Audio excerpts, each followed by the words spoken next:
Hello, good evening. Let me know when you can hear me.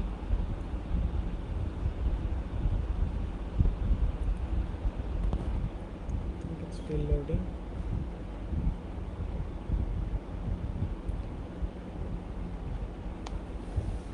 Yeah. Is my screen visible right now?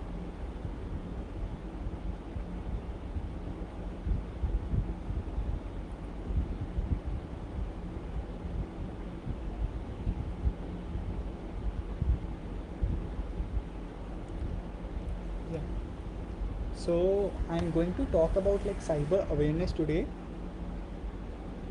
Like, am I audible? Like, are you able to hear me?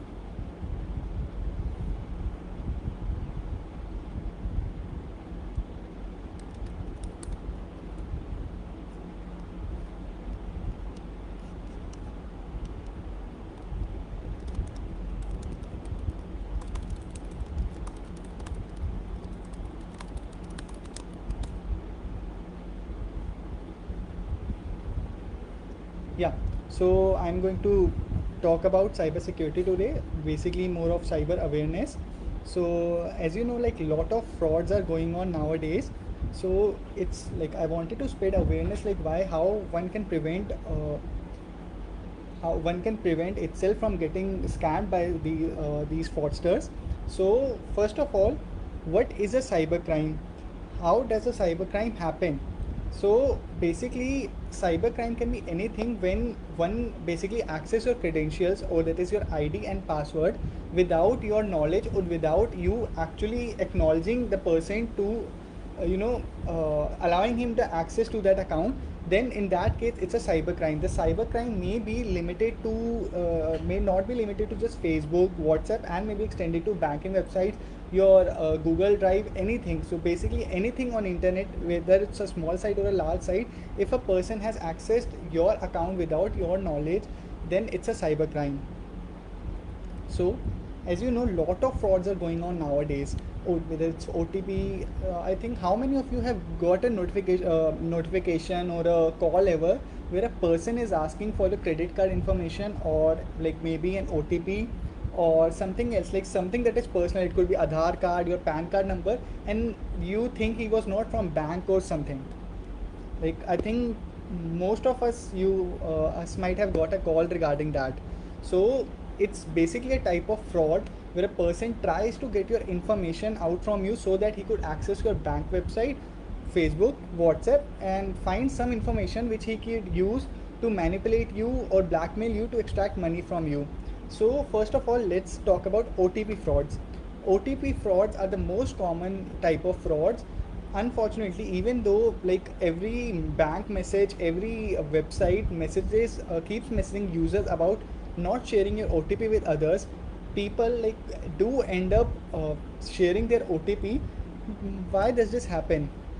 Most of this is because the hackers or the scammers, they actually try to convince you in such a way that you actually fall victim, and you believe that like the guy who called is actually from a bank, from a police station, or anywhere he pretends to be. So how can you know like whether the call is from a valid source like a bank, or it's a type of fraud? So I'll tell you how to identify that. Firstly, if it's OTP, then it's definitely fraud. If it's asking for credit card CVV, it's directly fraud.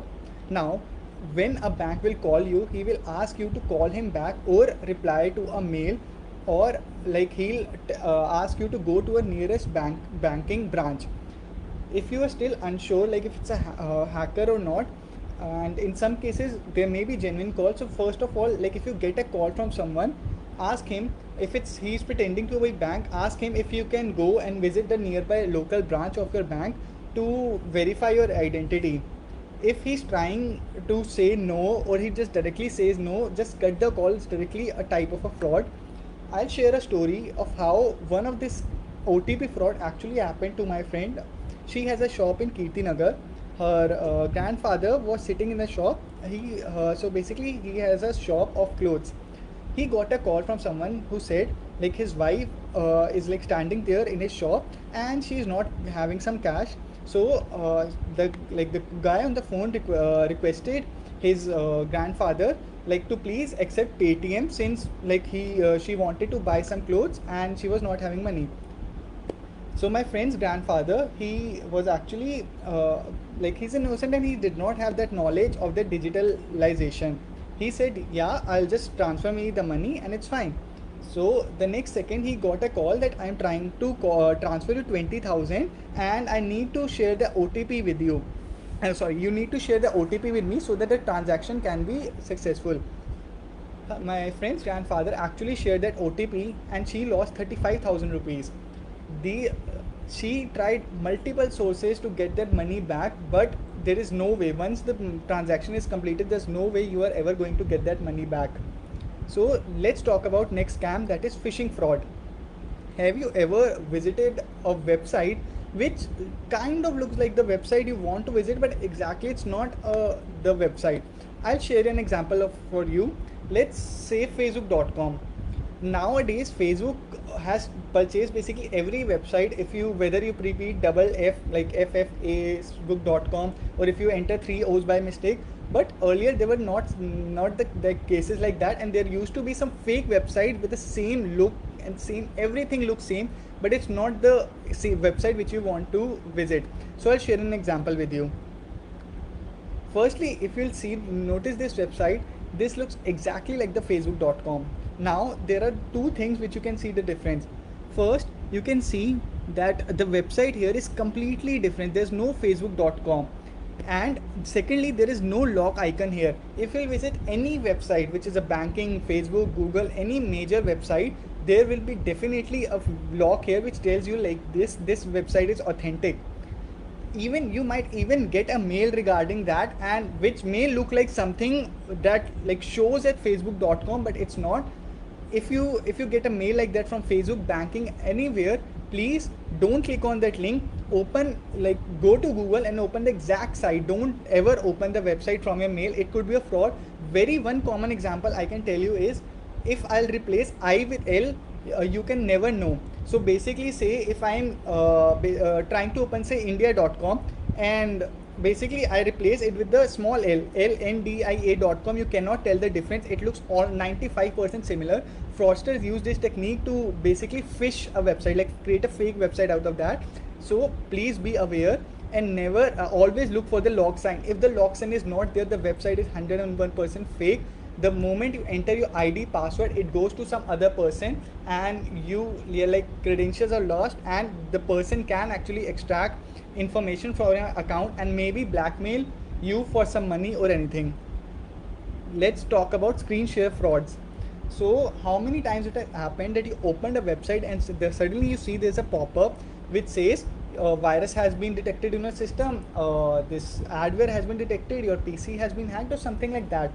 So it's a pretty common fraud which happens, and generally you might see that a number is there which like the website is requesting you to call that number to get the virus removed from this website. So in this case, what does the person do? I think most of us nowadays are saving our passwords on Google because autofill is easy and convenient, right? So moment you enter your email ID, the password is automatically filled. Now what these hacksters do, once you call their number, firstly never call a number. Like it's best to like give your computer, if you think it's hacked or some virus is there, it's best to give PC to someone you trust so he can fix it. Even if you call, I'll tell you how this works. So what they'll ask you is, they'll ask you to download a software like TeamViewer, AnyDesk. These type of software, what they do is, like the person say who is sitting anywhere in say another country or another city, he might be able to see the screen. Okay, so I'll talk in Hindi. So basically अगर आप ऐसे कोई website खोलेंगे जिसमें हम number लिए हैं, आप उस पर कॉल करेंगे, वो क्या करते हैं, आपको एक सॉफ्टवेयर कहेंगे डाउनलोड करने के लिए, कि जैसे कि टीम व्यूअर हो गया, एनी डेस्क हो गया. उसमें से होता क्या है कि वो बंदा कहीं पे भी बैठा हो सकता है एंड आपकी वो स्क्रीन देख सकता है, रिमोट एक्सेस पूरा ले सकता है. तो उससे होगा क्या कि वो आपने मान लो कोई भी ऑटो फिल में अपना आईडी पासवर्ड डाला हुआ था, वो उसको देख सकता है. अब आप कहेंगे कि अगर वो मेरी स्क्रीन का कंट्रोल कर रहा है तो आप देख पा रहे हो कि वो क्या कर रहा है। ऐसा बिल्कुल भी नहीं है। एक ऑप्शन होता है जिसमें वो आपकी स्क्रीन ब्लैक कर सकता है, इतने में वो आपको कन्विंस करने की कोशिश करेगा कि वो आपका कंप्यूटर ठीक करने की कोशिश कर रहा है, और पीछे से हो सकता है वो आपके बैंक के ID, password, credit card numbers कुछ भी ले लें। बहुत लोगों को नहीं पता होता, बट अगर आप जैसे फ्लिपकार्ट या अमेजोन पे पेमेंट करते हैं, गूगल एक ऊपर से ऑप्शन देता है कि सेव क्रेडिट कार्ड नंबर या सेव आईडी पासवर्ड। बहुत लोग उस पर येस कर देते हैं, जो मेरे ख्याल से आईडी पासवर्ड तक तो तब भी ठीक है, बट क्रेडिट कार्ड नंबर अभी कभी भी गूगल पे सेव नहीं करना चाहिए। इंडियन परचेजेस में आपका हमेशा OTP आता है, लेकिन अगर यही सेम क्रेडिट कार्ड में अगर किसी amazon.in की ना जाके amazon.com पे करूँ, तो बहुत सारी वेबसाइट विदाउट CVV भी वो ट्रांजैक्शंस कंप्लीट कर सकती हैं। इंटरनेशनली कुछ वेबसाइट में विदाउट CVV भी आपका ट्रांजैक्शन हो सकता है। मोस्ट केसेस में पैसे वापस आ जाते हैं अगर ऐसा फ्रॉड हो, बट तब भी रिस्क लेने का कोई ज़रूरत नहीं है। सेकेंडली हम बात करेंगे की लॉगर्स के बारे में। की लॉगर्स क्या होते हैं? हो सकता है आपको मेल आए कि आप ये ऐप डाउनलोड करें, आपको 1000 रुपये कमाएंगे। बहुत आप फेसबुक पे जाएंगे, बहुत जगह कमेंट लिखा होता है कि मैं $1000 कमाए एक हफ्ते में, मैं $2000 कमाए इस हफ्ते में। वो ऐसा कुछ नहीं होता। वो आपको एक सॉफ्टवेयर कहेंगे डाउनलोड करने के लिए, जो 99.99% चांस है वो की लॉगर होगा। की लॉगर का मतलब क्या होता है? आप कीबोर्ड पे कुछ भी चीज़ टाइप कर रहे हैं, वो चीज़ दूसरे बंदे के पास जा रही है। आपने क्यू टाइप करा, उसको मिल गया क्यू। आपने डब्ल्यू टाइप करा, वो देख रहा, आपने डब्ल्यू टाइप कर दिया। अब आप अपना क्रेडिट का नंबर डालें, आप बैंक लॉगिन करें, फेसबुक का लॉगिन करें, एक एक चीज़ उसके पास चली जाती है। इसके प्रिवेंशन क्या हैं? कोई भी बेस्ट मैं यही कहता हूँ, कभी भी टॉरेंट से एक तो डाउनलोड करना बंद करिए। मानता हूँ वहाँ पे फ्री होता है, बट आपके 100-200 रुपये बचाने के चक्कर में 10,000 से लेकर लाखों तक का फ्रॉड हो सकता है आपके साथ। सॉफ्टवेयर जेन्युइन डाउनलोड करिए, ख़रीदिए, वो बेस्ट है। सेकेंडली, अगर आप करते भी हैं और आप अपने से प्रिवेंट कर रहे हैं, आप बैंक वेबसाइट पे जाएंगे, उस पर साइड पे कीबोर्ड बना होता है जिस पर माउस से क्लिक कर करके टाइप कर सकते हैं। अगर वो नहीं बना होता तो विंडोज़ और मैक दोनों में एक सॉफ्टवेयर होता है ऑन स्क्रीन कीबोर्ड। उससे आप एक कीबोर्ड बनकर आ जाएगा, जिससे आपके बेसिकली माउस अपना लेकर जाकर उस पर टाइप कर क्लिक करेंगे, जैसे ए वहाँ पे बन के आया, ए पे क्लिक करें, स्क्रीन पे आ जाएगा। अगर आप ऐसे यूज़ कर रहे हैं, 1% आपके वहाँ पे लैपटॉप में की लॉगर भी है, तो जो हैकर है उसे इन्फॉर्मेशन नहीं जाएगी और वो सेफ़ रहेगा। वीपीएन फ्रॉड मैं खुद जानता हूँ, एक मेरे फ्रेंड के साथ हुआ। वो यूट्यूबर हैं, उसे किसी दिन एक मेल आती है कि हम चाहते हैं आप प्लीज़ मेरे वीपीएन का प्रमोशन करिए, हम आपको 10,000 रुपये दे देंगे, आप इसे एक हफ्ता ट्राई करिए, आप देखिए आपको कैसा लगता है, एंड अगर आपको अच्छा लगता है तो प्लीज़ आप अपनी एक वीडियो में प्रमोट करिए। वो इतना टेक सेवी नहीं है, उसे नॉलेज है, बट इतना भी नहीं था वो टेक सेवी कि वो समझ पाए कि यहाँ कुछ गड़बड़ है। उसने वो वीपीएन डाउनलोड करा। वीपीएन बेसिकली होता क्या है, जैसे मैंने लास्ट टाइम भी एक एग्जांपल दिया था कि आप ऐसे समझ लीजिए कि आपको जैसे यहाँ से इंडिया से आपको लंदन जाना है। अब अगर इंडिया आपका समझ लीजिए ये पीसी हो गया और लंदन आपका facebook.com हो गया। आप अब क्या करेंगे, अब अगर आप करते हैं विदाउट वीपीएन, आप नॉर्मल कोई भी वेबसाइट, तो एक डायरेक्ट फ्लाइट जाती है आपकी इंडिया से लंदन पे। वीपीएन क्या करता है, उसे डाइवर्ट करके लेकर जाता है, बेसिकली इंडिया से दुबई, दुबई से फेसबुक लंदन। तो उस जो बीच की एक चीज़ सिक्योर हो जाती है, जिससे पता नहीं लगता कि एक्चुअली आपका आईपी एड्रेस क्या है, आपकी लोकेशन क्या है, वो आपका छुपा देता है। लेकिन अगर आपका ऐसे ही आप चीज़ समझिए, जैसे दुबई पे आपकी वेबसाइट का रिक्वेस्ट लिंक जा रहा है, तो होगा क्या, वो जो अगर वहाँ पे जो बंदा बैठा है वो सीधा नहीं है, तो वो आपकी सारी डिटेल्स ले सकता है। मेरे फ्रेंड के साथ भी यही हुआ, उसने वीपीएन डाउनलोड करा, उसने एक दिन नॉर्मल अपने यूट्यूब पे आईडी पासवर्ड लॉगिन करा, सारी डिटेल्स एक हैकर को चली गई। हैकर ने उसका आईडी पासवर्ड सब चेंज कर दिया। उसके 3 लाख से ऊपर सब्सक्राइबर्स थे। लकीली यूट्यूब की हेल्प से 2 महीने बाद उसे उसका मिल गया, क्या कहते हैं, अकाउंट। लेकिन यह भी केस हो सकता था कि वो अपनी बैंक वेबसाइट पे लॉगिन करता, जो उसने अच्छा है नहीं करा, और उसकी सारी डिटेल्स वहाँ चली जाती। तो इसलिए कोई भी ईमेल से आ रहा है वीपीएन या कोई भी सॉफ्टवेयर डाउनलोड करने का, जब तक आपको नॉलेज नहीं है प्लीज़ ना करें। अब connected car fraud. Connected car fraud क्या होता है? पहले क्या होता था, चाबी गाड़ी, आप चाबी से खोलिए, या फिर आपका जो नॉर्मल वो बटन होता था आईआर सेंसर वाला, आप बटन दबाए वो खुल जाएगा। कनेक्टेड कार अब उस लेवल पे पहुंच गए हैं कि आज के फ़ोन से आपकी कार आगे पीछे हो सकती है, खुल सकती है। इंडिया में ये अभी स्मॉलर मॉडल्स पे नहीं आए हैं, आप थोड़ा ऑडी साइड, फॉर्च्यूनर साइड जाएंगे तो कनेक्टेड कार्स आनी शुरू हो गई हैं। इसका एक और फ्रॉड एक क्या हो रहा है, गाड़ी आप हमेशा खोलते हुए एक बार ध्यान दीजिएगा, लोग क्या कर रहे हैं आजकल, जो ये एक्सपेंसिव गाड़ियाँ हैं इस पे एक चिप होती है, तो आपके बेसिकली कनेक्टेड कार आपका ब्लूटूथ कनेक्शन बनाते हैं, वो चिप साइड पे कहीं नीचे छुपा के रख देते हैं। आपने जैसे ही अपने फ़ोन से अनलॉक का बटन दबाया, वो चिप एक एक चीज़ रिकॉर्ड कर लेती है। और आजकल अब अगर नॉर्मल भी आप कार देख लीजिएगा, कोई 15 लाख की भी क्रेटा हो गई, निसान की किक्स हो गई, चाबी आपको बस अपनी जेब में आज के टाइम पे रखनी होती है और स्टार्ट का बटन आप दबा दिए तो वो कार स्टार्ट हो जाती है, क्योंकि आजकल टेक्नोलॉजी इतनी आगे हो गई है। अब ये चिप क्या करती है जो आपके कार पे अटैच्ड है आज के ज़माने में, कि वो आपने जैसे ही आपके फ़ोन से कमांड गया वो सेव कर लेती है, बंदा वो एग्जैक्ट सेम कॉपी करके आपकी गाड़ी तक चोरी कर सकता है। इसका हमेशा ध्यान रखिए। कनेक्टेड कार्स के फ्रॉड के प्रिवेंट करने के लिए कंपनीज भी आजकल लगी हुई हैं, अपने से भी ध्यान रखिए। जस्ट अगर आपकी कार कनेक्टेड है, आपके फ़ोन से स्टार्ट होने का ऑप्शन है, अनलॉक होने का ऑप्शन है, एक बार बस गाड़ी के नीचे और बस हैंडल पे देख लीजिए कुछ अजीब सा तो नहीं लगा। ये मोस्ट कॉमन तब होता है अगर आप कहीं सुपर मार्केट जाते हैं, वहाँ पे बंदे देख लेते हैं, तो सुपर मार्केट टाइप जगह, कहीं मॉल की जगह पे खासकर ध्यान रखें। Next, law, how to stay safe, look for the lock. जैसे मैंने इसमें एग्जांपल दिया कि ये एक साइट है जो बिल्कुल फेसबुक की तरह दिख रही है बट फेसबुक नहीं है। क्यों? क्योंकि यहाँ पे एक लॉक का साइन नहीं है।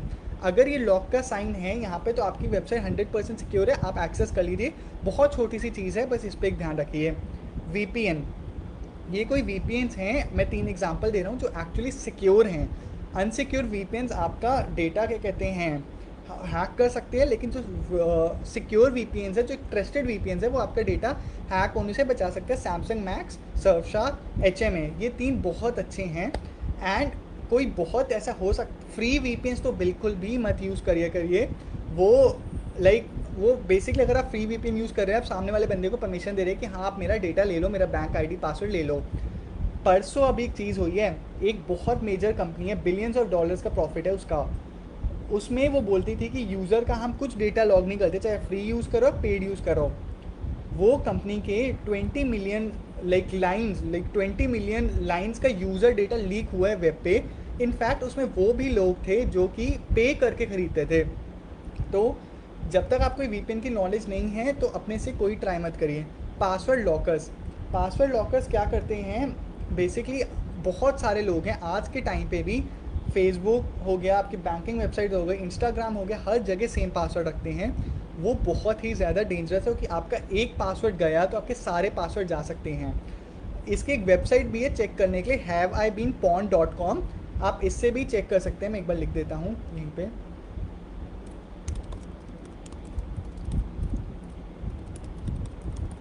ये वेबसाइट आपको बताएगी कि आपका कोई अकाउंट कभी हैक तो नहीं हुआ।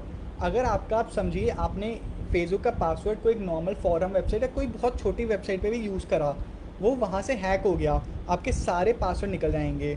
इसके लिए आप एक पासवर्ड लॉकर्स यूज़ कर सकते हैं। पासवर्ड लॉकर बेसिकली क्या होता है कि आपका एक रैंडम यूनिक पासवर्ड बनाता है, नॉर्मली 12 to 16 डिजिट्स का, और उसे वो एक सॉफ्टवेयर के पीछे छुपा के रख लेता है। जैसे आपका वन पास हो गया, आप फेसबुक पे लॉगिन करिए, आप उधर बोलिए कि जनरेट अ न्यू पासवर्ड, वो बस आपको पासवर्ड एक बार दिखाएगा और उसके बाद आप बस उस पर वो पेस्ट कर दीजिए अपना पासवर्ड। अब आपने उसका नॉर्मल नेक्स्ट टाइम लॉगिन करना है तो वो आपको पासवर्ड शो नहीं करेगा, वो हमेशा कॉपी का ऑप्शन देगा। आप बस अगली बार पासवर्ड बस पेस्ट कर सकते हैं वहाँ पे। तो इससे आपके अलग अलग पासवर्ड रहेंगे अलग अलग वेबसाइट पे। एक पर्सन एक वेबसाइट से हैक हो जाता है आपका पासवर्ड, तो बाकी 10 वेबसाइट्स आपकी सिक्योर रहेंगी। थर्ड, आपका मेलवेयर स्कैनर हो गया। अब विंडोज़ और पे खासकर लोग बहुत आज के टाइम पे भी एंटीवायरस परचेज करते हैं। विंडोज़ का अपना बिट डिफेंडर बहुत है, प्लीज़ एंटीवायरस ख़रीदने की ज़रूरत नहीं है, और पायरेटेड एंटीवायरस तो बिल्कुल भी मत यूज़ करिए। मेलवेयर स्कैनर एक ऐसी चीज़ है जो नॉर्मल विंडोज़ बिट डिफेंडर आज के टाइम पे नहीं करता, और वायरसेस अलग होते हैं, मेलवेयर अलग होते हैं। वायरसेस आज की डेट पे बहुत कम हो गए हैं, मेलवेयर बहुत बढ़ गए हैं। तो एक मेलवेयर स्कैनर अपने इस पर डाउनलोड करिए जिसका नाम है मेलवेयर बाइट्स। इसका आप प्रीमियम सब्सक्रिप्शन लीजिए, नहीं तो फ्री सब्सक्रिप्शन भी होता है, वो भी बहुत अच्छा है। आपका बेसिक कंप्यूटर एक काफ़ी तरह के सिक्योर रहेगा।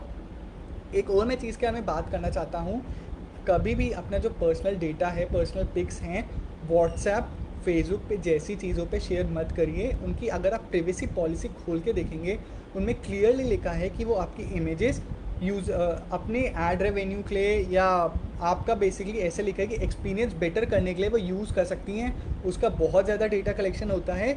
अगर आपको लगता है कि कुछ पर्सनल है जो भेजना अर्जेंट है, और तो कुछ एनक्रिप्टेड मैसेंजर्स होते हैं, उनमें से एक एग्जांपल मैं देता हूँ, टेलीग्राम। वो बहुत ज़्यादा सिक्योर है, वो आप यूज़ करिए, वो काफ़ी बेटर है। ये आपका डेटा कलेक्शन नहीं करते। इसके बाद मैं कुछ चीज़ें हैं जिसका अलग से ध्यान देना चाहिए।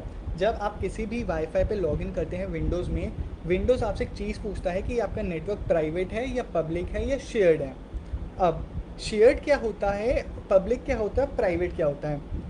अगर आप मान लीजिए एयरपोर्ट पे गए, वहाँ आपको वाईफाई मिलता है, अगर आप उससे कनेक्ट करते हैं तो वो आपका एक पब्लिक है, बेसिकली एक ओपन वाईफाई है जो बहुत लोग यूज़ कर रहे हैं और आप नहीं जानते कौन कौन यूज़ कर रहा है। उसमें विंडोज़ का आपका ऑप्शन हमेशा करना है पब्लिक। अगर आपका अपना एक कनेक्शन है तो आप उसे कर दीजिए प्राइवेट। शेयर्ड आपका कनेक्शन तब होगा कि लाइक आप 5-6 दोस्त हैं, आपको 50-50% रखना है। मान लीजिए आपके घर पे एक प्रिंटर है, आप 5-6 दोस्त हैं, तो लेकिन आप प्रिंटर यूज़ करते हैं वो सारे नेटवर्क से कनेक्टेड है, तो आप शेयर्ड रखिए इतने में कि आपको ऐसा है कि आपको ट्रस्ट भी है बट पूरा ट्रस्ट भी नहीं है, तो उस हिसाब से आप चेंज करिए। अब ऐसा करना क्यों ज़रूरी है, अगर आप किसी पब्लिक वाईफाई पे सेटिंग्स प्राइवेट कर देते हैं तो इसका मतलब आपका कंप्यूटर कम्प्लीटली ओपन हो गया है। कोई बंदा दूसरा जो सेम वाईफाई पे है आपके पीसी की चीज़ें एक्सेस कर सकता है। इसमें आपकी फाइल्स हो सकती हैं, अगर आपने कुछ भी लाइक आपकी एक वेबसाइट में कुकीज़ होती हैं, जैसे आपका ऑटो लॉग्ड इन रहता है। एक एग्जांपल मैं जैसे देता हूँ, आपने फेसबुक पे एक बार आईडी पासवर्ड डाला, उसमें आपने टिक कर दिया कीप मी लॉग्ड इन, तो आपके उसमें एक चीज़ होती है जो बेसिकली कुकी नाम की वो सेव करता है, जिससे उसे पता लग जाता है कि अगली बार वो आपसे आईडी पासवर्ड नहीं मांगेगा, क्योंकि आप में वो कुकी फाइल मिलती है पीसी में। यह अगर कुकी फाइल वो अपने पीसी में ट्रांसफ़र कर दे तो आपका अकाउंट सीधा ओपन हो सकता है। तो सिंपल सा लॉजिक, कभी भी पब्लिक प्लेस पे वाईफाई प्राइवेट सेट मत करिए। प्राइवेट में जब आप घर पे हैं तभी प्राइवेट पे सेट करिए। एक और चीज़ है IMEI नंबर। IMEI नंबर क्या होता है, हर एक फ़ोन का यूनिक नंबर होता है। अगर आपको चेक करना है आपके फ़ोन का क्या है, फ़ोन के बॉक्स जब आप लेते हैं नया फ़ोन उसकी बैक साइड आता है, नहीं तो फ़ोन पे *#06# करके देखिए, आपको IMEI नंबर वो मिल जाएगा। अब होता क्या है, बहुत बार फ्रॉडस्टर्स क्या करते हैं, आपको कॉल करके बोलेंगे कि अपना ये नंबर शेयर कर दो, हम ये ऐसा फ़ोन खरीदने से कुछ भी वो लाइक बहाना मारेंगे। वो कभी भी शेयर ना कीजिए। अब IMEI नंबर ऐसी भी चीज़ है जो अगर आप अपना कभी फ़ोन बेचने जाते हैं तो वो भी कंपनीज मांगती हैं। तो IMEI आप डेंजरस भी हो सकता है लेकिन वो बहुत इंपॉर्टेंट भी है। तो सिर्फ कुछ जैसे फेसबुक कह रहा हूँ, फ्लिपकार्ट, अमेज़ॉन या कैशिफाई जैसी वेबसाइट जो बहुत ट्रस्टेड वेबसाइट है, सिर्फ वहाँ पे ही आप एंटर करिए IMEI। कभी फ़ोन पे तो गलती से भी किसी के साथ शेयर मत करिए। अगला मैं बात करना चाहता हूँ डेटा प्रिवेसी के बारे में। डेटा प्रिवेसी आजकल हर एक कंट्री में लॉ आ गया है, इंडिया में अभी तक नहीं आया। आप अगर देखिएगा पीछे फेसबुक पे बहुत फ़ाइन हुए हैं, गूगल पे बहुत फ़ाइन हुए हैं, यूरोप में भी उन्होंने पूरा एक यूरोपियन यूनियन सेट कर दिया है इसके लिए, इंडिया में नहीं करा। प्रिवेसी पॉलिसी क्या होता है, आप जब भी अपनी किसी वेबसाइट पे एक वो बनाते हैं, क्या कहते हैं, अकाउंट, तो एक ऑप्शन आता है terms and conditions and privacy policy. मेरे ख्याल से 99% लोग वो उसे स्किप कर देते हैं, वो कभी उसे पढ़ते नहीं हैं। मेरे को आप एक कुछ सिंपल से एग्जांपल बताइए, अगर कोई आपका लॉयर आपको एक घर पे एक नोटिस भिजवाता है, कभी आप बिना वो इग्नोर करके साइन करेंगे? नहीं करेंगे ना। यही सेम चीज़ है आपकी प्रिवेसी पॉलिसी की। अगर आप उसे बिना पढ़े लिखे साइन कर रहे हैं तो वो बहुत डेंजरस हो सकती है। आज के टाइम पे मेरे ख्याल से बहुत लोग MI का फ़ोन यूज़ कर रहे हैं। इंडिया में मेरे ख्याल से 60% उसकी सेल्स है, 60 to 70%। MI की अगर आप पॉलिसी पढ़ेंगे, उसने क्लियरली एक एक चीज़ लिखी हुई है, वो आपकी पिक से लेकर आपका कॉन्टैक्ट्स, आपके लोकेशन डेटा, इनफैक्ट अगर आप अपनी वेबसाइट पे अपना सीक्रेट मोड भी ऑन करते हैं वो तक डेटा कलेक्ट करेगा, ताकि वो आपका एक्सपीरियंस बेटर करे। बेसिकली वो आपका डेटा यहाँ से वहाँ लेकर जा रहा है और आपको वो चीज़ पता भी लग रही है कि वो बैकग्राउंड में हो रही है। आप प्रिवेसी पॉलिसी पढ़िए। और बहुत बार ऐसा होता है कि आपको हर टिक मारने की ज़रूरत नहीं होती है। अगर कोई वेबसाइट पर अकाउंट बना रहे हैं, अब देखिए कौन सा इंपॉर्टेंट है। अगर आपको लग रहा है कोई ऐसी चीज़ शेयर हो रही है जो आपके हिसाब से नहीं होनी चाहिए, तो प्लीज़ उस वेबसाइट पे साइन अप नहीं करिए। अब अगली बात करने वाला हूँ permission system in Android and iOS के बारे में। अगर आप एंड्रॉयड या iOS पे कोई भी चीज़ खोलते हैं, जैसे आप सिंपल से एग्जांपल ले लीजिए, गूगल मैप्स की आप खोलते हैं, वो परमिशन मांगेगा आपसे। Google maps most probably permission आपसे मांगेगा कि आप अपनी लोकेशन परमिशन मेरे को दे दीजिए। इसमें 3 ऑप्शन होता है, डिनाई करने का, आपका हमेशा उसे देने का, या जब ऐप ओपन है तभी देने का। अब मैप्स एक ऐसी चीज़ है जो आप अगर कभी ड्राइव कर रहे हैं, आपको तभी उसकी परमिशन चाहिए है, तो प्लीज़ इसमें ऑलवेज अलाउ मत करिए। इसमें तभी करिए कि only allow when app is open. ये थोड़े लेटर एंड्रॉयड फ़ोन्स में है, अगर आपका 2 साल से पुराना है तो उसमें ये ऑप्शन नहीं होगा। उसमें सिर्फ ऑलवेज अलाउ और डिनाई का ऑप्शन होता है। तो एक परमिशंस आपकी देखिए, आपकी माइक्रोफोन हो सकता है, आपकी कैमरा परमिशन हो सकती है। अगर आपकी कोई मैप ऐप है या आपकी कोई मैसेजिंग ऐप है, तो देखिए वो कैमरा की परमिशन मांग रही है, अगर मांग रही है तो क्यों मांग रही है, माइक्रोफोन की मांग रही है या नहीं मांग रही है। आपकी गूगल के जो इनफैक्ट गूगल असिस्टेंट होता है, वो आपका माइक 24/7 ऑन रखता है। आप उसको भी अपनी ऐप सेटिंग्स में जाके परमिशन डिनाई करिए अगर आप नहीं चाहते हो आपकी एक एक चीज़ सुने। लोकेशन परमिशन का भी ये सेम सिस्टम है। एंड मेरी साइड से यही सब था। Any questions are there, feel free to ask me. Thank you.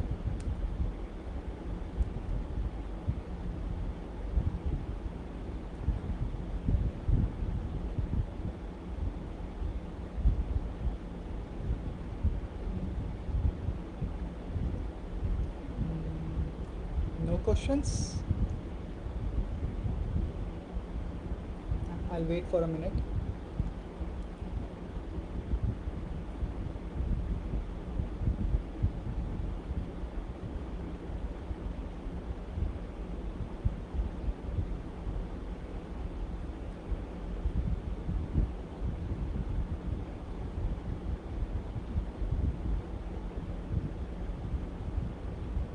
Yeah, then that's it from my side. Thank you.